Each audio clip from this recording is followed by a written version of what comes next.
Folk ఆర్టిస్టులు ఈశ్వర్ సాయి, మాధురి రాథోడ్ వివాహేతర సంబంధం బట్టబయలింది. వేములవాడలోని ఓ లాడ్జ్లో రెడ్ హ్యాండెడ్గా పట్టుబడ్డారు.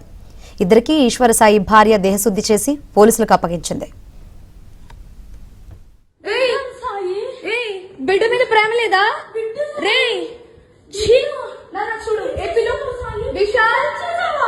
విశాల్ విశాల్ ఇదిగో ఈ అమ్మాయి ఉన్నారు పోలీసులు ఇద్దరు. ఏంటి ఏం మాట్లాడతావు? చిన్న కొడుకుని పెట్టుకొని రే దాన్ని చొప్పు తీసుకొని పట్టు, దాన్ని చొప్పు విశాల్ అది దీనికోసం రా వచ్చింది రే. ఏంట్రా ఇదిగో ఈడ అసిస్టెంట్, ఈయన అసిస్టెంట్. అన్ని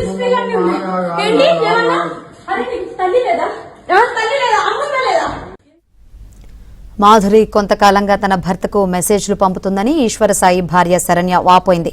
వివాహేతర సంబంధం తాను మానసిక వేదనకు గురయ్యాయని తెలిపింది. బిడ్డ మీద ప్రేమ లేదా రే?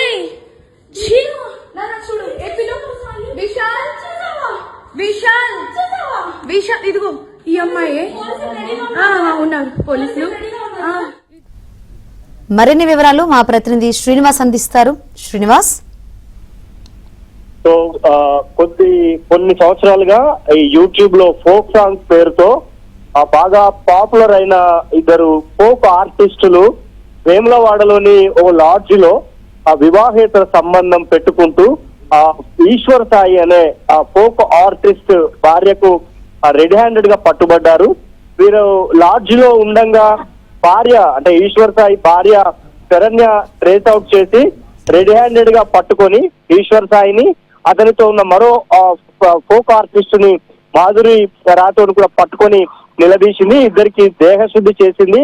ఆ తర్వాత ఇద్దరికి సంబంధించిన ఇష్యూ బయట అంత గొడవ కావడంతో రాత్రిపూట వేములవాడ స్థానికులు పోలీసులకు సమాచారం ఇచ్చారు. అయితే ఈశ్వర్ సాయికి సంబంధించిన భార్య పోలీస్ స్టేషన్ లో మొదట ఫిర్యాదు చేసింది. ఆ తర్వాత పోలీసుల సమక్షంలో కౌన్సిలింగ్ చేసిన తర్వాత ఫిర్యాదు వాపస్ తీసుకొని అక్కడి నుంచి తన భర్తను తీసుకొని వెళ్లిపోయినట్లు తెలుస్తోంది.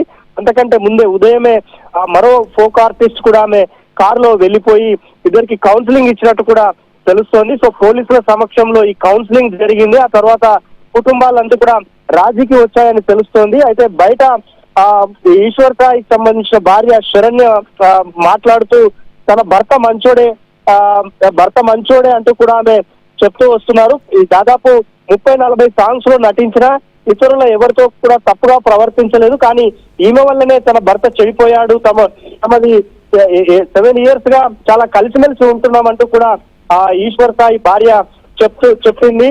సో మొత్తంగా పోలీసులు కాంప్రమైజ్ చేసి ఇరు కుటుంబాలకు కౌన్సిలింగ్ ఇచ్చి పంపించినట్లయితే తెలుస్తోంది. శంకరి. రైట్ శ్రీనివాస్. ఏమంటుందంటే నాతో కూడా చాలా మంచిగా మాట్లాడేది. సో నేను లాస్ట్ టైం సూసైడ్ చేసుకోవడానికి వెళ్ళాను అనమాట. ఇట్లా ఈ అమ్మాయి విషయంలోనే కొంచెం నాకేదో కొంచెం నెగిటివ్ వైబ్ వచ్చి, సో నేను బయటికి అంటే నేను సూసైడ్ చేసుకోవడం వరకు వెళ్ళిపోయాను.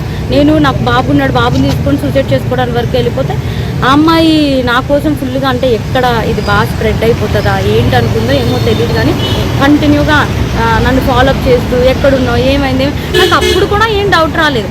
తర్వాత చూస్తే మెసేజ్లు ఇవి అవి అన్నీ చూస్తే ఇలా రావాలి, మీ అన్న రావాలి. మెయిన్ వాళ్ళిద్దరికి కలిపి ఒక ఆయన ఉన్నాడు, ఆయన రిత్విక్ అని చెప్పి, వాళ్ళిద్దరు మీడియేటర్, అబ్బాయి పర్సనల్ అసిస్టెంట్ ఇద్దరికి. సో అసలు ఆ అబ్బాయి ఫోన్లో ఎన్ని టెక్స్టులు ఇవన్నీ బ్యాకప్ చేసి చూస్తే అసలు చాలా ఇదిగా ఉంది. సో నేనైతే మాత్రం కోరుకునేది ఏంటంటే నా హస్బెండ్ అయితే తప్పైపోయింది, నాకు ఒక ఛాన్స్ అయితే ఇవ్వు అని చెప్పి ఆయన చెప్తున్నారు. కానీ ఆ అమ్మాయి నుండి ఎప్పుడు నేనేం ఫేస్ చేస్తానో తెలీదు. కానీ ఎందుకంటే ఇప్పుడు నాలాంటి అమ్మాయికి అంతమంది ఫాలోవర్స్ ఉండి పైగా నాతో ఇంత మంచిగా ఉండి ఇంత చేసిందంటే వాళ్ళ అమ్మగారు రికార్డు కూడా ఉంది. నేను పొద్దున్న వాళ్ళ అమ్మగారికి ఫోన్ చేసి అడిగితే మా అమ్మాయి అంతే అలాగే చేస్తుంది అని చెప్పి అంటుంది. నా దగ్గర రికార్డు ఉంది.